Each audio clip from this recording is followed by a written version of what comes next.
அன்பார்ந்தவர்களே, இயேசு சபையிலே பங்கு தந்தையர்களாக பணியாற்றியவர்கள்தான் மிகுதி. வெவ்வேறு நாடுகளுக்கு சென்றபோது பங்கு பணிகள் தான் அவர்களுக்கு முக்கியமான பணியாக இருந்தது. நம்முடைய தமிழ்நாட்டிலும் கூட தமிழகம் எங்கும் இயேசு சபையார் பங்கு குருக்களாக பணியாற்றியிருக்கிறார்கள். இன்று புனிதர்களான ஒன்று இரண்டு பங்கு தந்தையர்களை பற்றி, இயேசு சபையாரை பற்றி நாம் பார்க்க போகிறோம். ஒரு சிலரை நீங்கள் ஏற்கனவே அறிந்திருக்க முடியும். இயேசு சபை குருக்கள் பலர் பங்கு குருக்களாக பணியாற்றி இருக்கிறார்கள். ஆயிரக்கணக்கானவர்கள். நான் சொல்ல போவது 2 பேர் 3 பேர் 4 பேர் பற்றித்தான். புனிதர் பிரான்சிஸ் ரெஜிஸ், புனிதர் பிரான்சிஸ் ஜெரோம், புனிதர் பெர்னார்டின் ரியாலினோ, புனிதர் அருளானந்தர் ஆகிய 4 பற்றி மட்டுமான் சுருக்கமாக 1-2 சொற்கள் மட்டும் சொல்ல போகிறோம். பிரான்சிஸ் ரெஜிஸ், அவர் பல்வேறு வகையிலே பல்வேறு இடத்திலே பணிபுரிந்தவர்.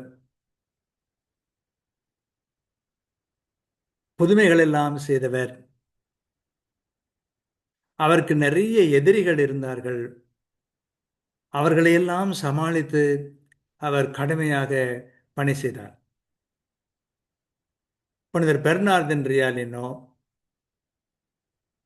42 ஆண்டுகள் ஒரே இடத்துல பங்கு குருவாக இருந்திருக்கிறார்.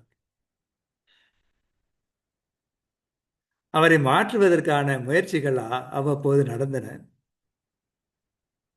ஆனால் அந்த மாற்றம் நிறைவேற முடியாமல் அவர் அங்கேயே தொடர்ந்து இருக்க வேண்டியதாயிற்று.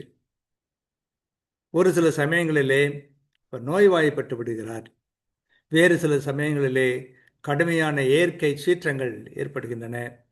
இப்படி பல்வேறு காரணங்களை முன்னிட்டு அவருடைய மாற்றம் அது நிறுத்தப்பட்டு 42 ஆண்டுகள் ஒரே இடத்துல பணியாற்றினார்.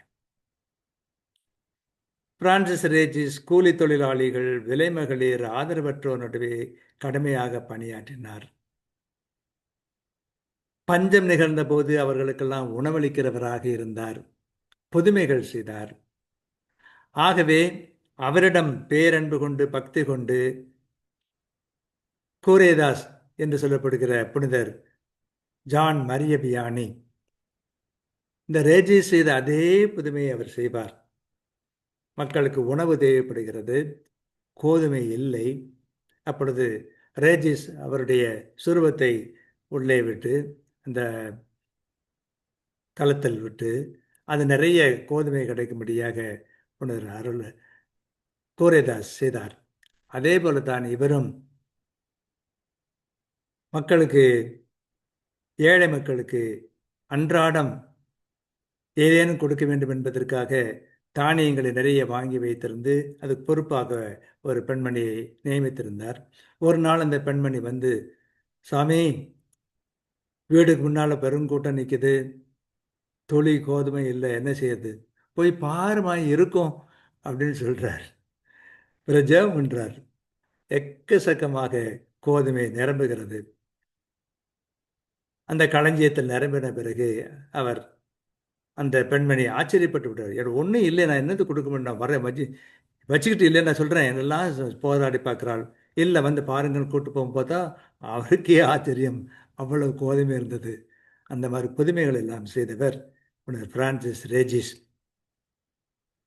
இந்த புனிதர் பிரான்சிஸ் ரெஜிஸ், புனிதர் ஜெரோம், புனிதர் பெர்னார்டர் ரியாலினோ, புனிதர் அருளானந்தர் நம்முடைய நாட்டில் மரவர் பகுதியிலே பணியாற்றிய இந்த 4 தங்களுடைய வாழ்க்கையை நிறைய புதுமைகள் செய்திருக்கிறார்கள். வெறுமனே அருள் பணிகள் செய்தது மட்டுமல்ல, நோய் நொடிகளை குணமாக்கி இருக்கிறார்கள், பஞ்ச காலத்தில் உணவு தந்திருக்கிறார்கள், ஆதரவாக இருந்திருக்கிறார்கள், ஆறுதல் தந்திருக்கிறார்கள், நல்ல ஆலோசனைகள் தந்திருக்கிறார்கள். இப்படி பல்வேறு வகையிலே இந்த புனிதர்கள் பணியாற்றி இருக்கிறார்கள்.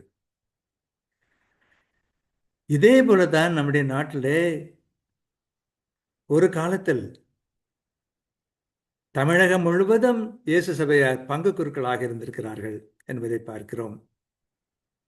அவர்களில் முக்கியமானவர் என்று ஃபாதர் லெவே அவருக்கெல்லாம் புனிதர் பட்டம் கொடுப்பதற்கான ஏற்பாடுகள் நடந்து கொண்டிருப்பதை அறிவோம். வீரமாமுனிவர் அத்தகைய பங்கு குருவாக இருந்தவர்தான். இப்படி எத்தனையோ பேர், நிறைய ஆயிரக்கணக்கானவர்கள் பங்கு குருக்களாக இருந்திருக்கிறார்கள். நான் 4 பற்றி மட்டும் சொல்லியிருக்கிறேன். இன்னும் எத்தனை பேரையோ சொல்லலாம்.